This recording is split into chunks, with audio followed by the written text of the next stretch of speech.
this message is just for you. You are good enough.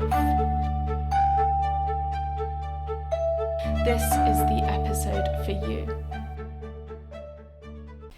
One of the things that I hear so much from people who are thinking about learning a language or stepping up their studies is that they will wait until everything settles down a bit. As soon as life gets less busy, they tell me, they will dive straight into their language learning and they'll finally commit to starting that course or opening that textbook, and they're so excited to start, but the time just isn't now. Christmas is coming, work's busier than normal, but things will calm down in a few months. So today, I just want to ask you, do you really want to wait? Because there are two things here really. One is that waiting until the right time, there is always the risk that your language learning might get put on hold indefinitely. Life might not get less busy for some time, or new things might just arrive in place of the old things and equally loudly demand our attention. But secondly, and actually maybe more importantly than that, I want to float another idea with you. What if waiting for calm actually makes our language learning worse when we finally do start? Now, I am not saying here that you shouldn't listen to your body or that you should push through no matter what. The height of a crisis is never the ideal time to start learning a language.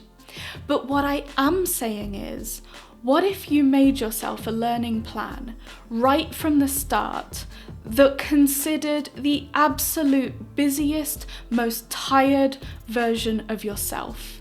A learning plan that was tailored to covering the most important areas or topics of your language study in really short bursts of time. Because then you would be able to create something that you knew you would be able to stick to for the vast majority of your year, the ups and the downs, the high energy and the low energy points. It means the temptation won't be there to go straight in with methods that take you on detours that you don't need or require long stretches of uninterrupted time if you know that that's not really something that you have.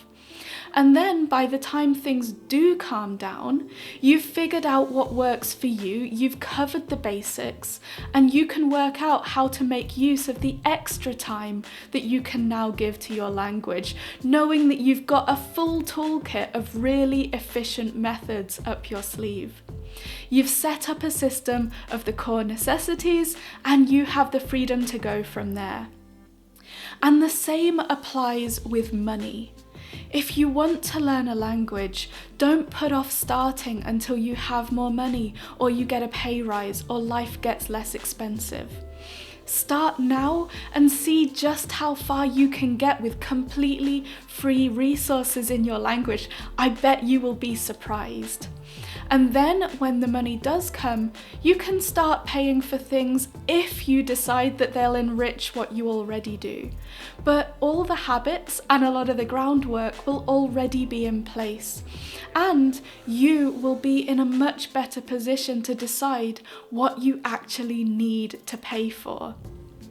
In either case, you now have a language journey that focuses on the things that really matter to your personal language goals, with conservation of resources, whether that be time or money, a priority from the start. So language learners, maybe you don't need to wait for life to calm down. Because doing that, you risk building a pathway that only fits the quiet times in your life or the times of abundance. Make sure that the foundations can withstand the pressures, and it will be easier to stick to your language no matter what is around the corner. So don't wait for the perfect time. Start now, start busy, and your language learning will probably be better for it. And if you like the work that I do here at the Language Confidence Project, I would be so grateful if you could share it with another language learner that you know. Word of mouth is the single biggest way to create a community of creative, like-minded language learners who really want this journey to be meaningful and sustainable. And it'll help me to spread language courage to anyone who needs it. Have a wonderful day, and I will see you tomorrow.